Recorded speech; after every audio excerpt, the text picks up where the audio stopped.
Assalamualaikum warahmatullahi wabarakatuh. Perkenalkan, nama saya Rehan Aulia Anissa Ritonga, NIM 0309202073 dari Tadris PIPS 3 semester 3. Baiklah, di sini saya akan menjelaskan mengenai unsur-unsur kebudayaan di daerah Sulawesi Tengah. Wilayah Provinsi Sulawesi Tengah sebelum jatuh ke pemerintahan Hindia Belanda merupakan sebuah pemerintahan kerajaan yang terdiri atas 15 kerajaan di bawah pemimpinan para raja, yang kesudahan dalam sejarah Sulawesi Tengah dikenal dengan julukan 7 kerajaan di timur dan 8 kerajaan di barat. Semenjak tahun 1985, wilayah Sulawesi Tengah seluruhnya jatuh ke tangan pemerintahan Hindia Belanda dari 7 kerajaan di timur dan 8 kerajaan di barat.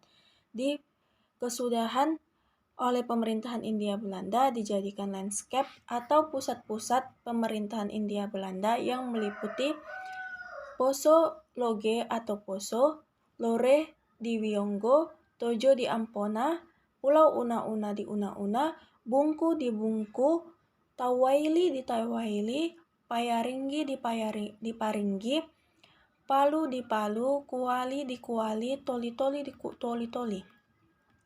Dalam perkembangannya, ketika pemerintahan Hindia Belanda jatuh dan sudah tidak berkuasa lagi di Sulawesi Tengah, serta seluruh Indonesia, pemerintahan pusat kesudahannya membagi wilayah Sulawesi Tengah menjadi 3.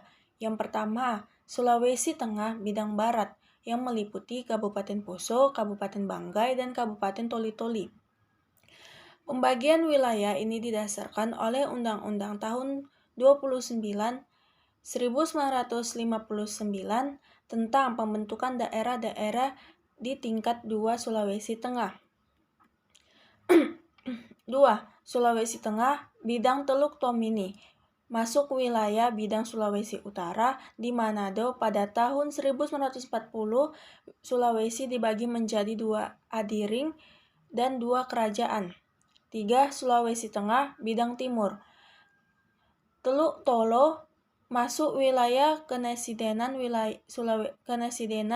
Sulawesi Tengah di timur Bau-Bau tahun 1964 dengan peraturan pemerintahan Undang-Undang tahun 1964 terbentuknya daerah tingkat 1 Sulawesi Tengah yang meliputi 4 kabupaten, yaitu Kabupaten Donggara, Kabupaten Poso, Kabupaten Banggai, dan Kabupaten Toli-Toli. Kesudahan pemerintahan pusat menetapkan Provinsi Sulawesi Tengah menjadi provinsi yang otonom berdiri sendiri yang ditetapkan dengan Undang-Undang Nomor 13 Tahun 1964 tentang pembentukan provinsi yang daerah tingkat 1 Tengah dan kesudahan pembentukan peringati sebagai hari lahirnya Provinsi Sulawesi Tengah pada tanggal 13 April 1964.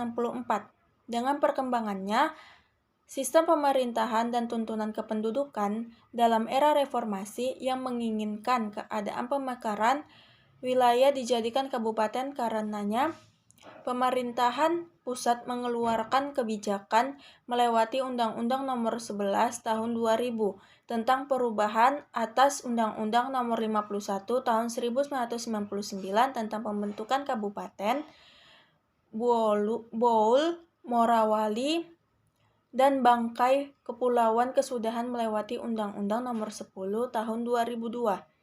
Oleh pemerintahan pusat, terbentuk 2 kabupaten Sulawesi Tengah, yakni Balikmoto dan Kabupaten Ujak Unang-Unang. Kebudayaan yang pertama yaitu sistem bahasa. Suku Kaili mengenal lebih dari 20 bahasa yang masih hidup dan dipergunakan dalam percakapan sehari-hari. Namun, suku Kaili tetap memiliki gangguan Franca, yaitu bahasa pemersatuan. Mereka menyebutnya dengan bahasa Ledo yang artinya tidak. Bahasa Ledo ini dapat digunakan untuk berkomunikasi dengan bahasa-bahasa Kaili lainnya. Bahasa Ledo yang aslinya belum dipengaruhi oleh bahasa para pendatang, masih ditemukan di sekitaran Raragonau dan Tompu. Sementara bahasa Ledo di daerah Kota Palu, Biromaru dan sekitarnya sudah tereliminasi dan terkontaminasi dengan beberapa bahasa para pendatang seperti bahasa Bugis dan bahasa Melayu. Bahasa-bahasa yang dipengaruhi atau dipergunakan dalam percakapan sehari-hari yaitu bahasa Tara, dalam kurung Talise, Lasoani, Kafatuna, dan Parigi. Selanjutnya bahasa Rai, yaitu Tafaili sampai ke Tompe. Selanjutnya bahasa Doi, yaitu Pantoloan dan Kayumalue. Selanjutnya bahasa Unde, yaitu Ganti, Banawa, Loli, Dalaka, Limboro, Tofale, dan Kamboga. Selanjutnya bahasa Ado, yaitu Sibalaya, Sibovi, dan Pandere.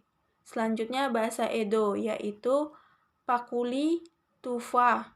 Selanjutnya bahasa Ija, yaitu Bora dan Fatunonju. Selanjutnya bahasa Da'a, yaitu Jonongge. Selanjutnya bahasa Moma, yaitu Kulafi. Dan bahasa Baree, yaitu Tojo, Una-una, dan Poso. Semua kata dasar bahasa tersebut bermakna tidak. Kedua, yaitu sistem pengetahuan. Pengetahuan tentang waktu. Dalam hubungannya dengan akan dimulainya suatu pekerjaan, biasanya dihubungkan dengan keadaan bintang di langit dan bulan di langit. Untuk hal ini, daerah ini sudah dikenal oleh waktu-waktu tersebut. Pengetahuan tentang nama-nama bulan di langit merupakan dasar untuk menentukan suatu waktu yang baik dan yang tidak baik dalam memulai suatu pekerjaan yang berhubungan langsung dengan pertanian, perkebunan, mencari ikan, perkawinan, dan lain sebagainya. Suku Kaili banyak mendiami tempat-tempat di daerah-daerah yang berbeda di kawasan Sulawesi Tengah. Di antara sekian banyak masyarakat suku Kaili, terdapat sebuah rumpuh masyarakat suku Kaili yang dikenal dengan suku Kaili Da'a, yang berbahasa Da'a Jonoongge di Sulawesi Tengah. Hingga di abad teknologi mutakhir yang berkembang pesat di kota-kota yang kita tinggali saat ini, orang Kaili Da'a ini tidak pernah mengadopsikan satu bagian dari mana kemajuan teknologi tersebut. Yang terakhir yaitu sistem religi. Yang pertama, sistem kepercayaan. Jauh sebelum masuknya agama Islam dan Kristen di Sulawesi Tengah, telah dikenal kepercayaan anamis, supernatural, samanis, dan sebangsanya. Mereka terikat dengan kepercayaan kepada dewa-dewa, makhluk-makhluk halus, kekuatan-kekuatan gaib, dan kekuatan-kekuatan sakti. Selanjutnya, kepercayaan kepada dewa-dewa. Yang pertama, dewa matahari. Khususnya di daerah Poso dikenal Lamoa sebagai bentuk kepercayaan kuno yang mempercayai adanya kekuatan dan kekuasaan yang maha hebat yang terdapat di alam semesta, terutama kaitannya dengan terbitnya matahari dan tenggelamnya matahari. Lamoa artinya sebagai penguasa yang tertinggi yang dalam kekuasaannya menguasai seluruh alam. Dan di dalamnya sistemnya dikenal sistem timur, barat, dan utara, selatan. Sistem ini nampak di dalam tata cara pelaksanaannya untuk maksud-maksud tertentu, misalnya pada saat mengadakan penanaman bibit padi dan bibit jagung di ladang atau di sawah. Yang kedua, dewa alam. Dasar kepercayaan tentang dewa alam ini ialah bahwa mereka menganggap dan mempercayai bahwa alam sekitarnya ada penjaga, pemilik dan penguasanya yang kalau tidak didekati dengan baik atau tidak disembah dapat membawa bencana kepada diri manusia. Kepercayaan tentang adanya penguasa atau pemilik alam, baik di langit maupun di bumi, berkembang sejak lama.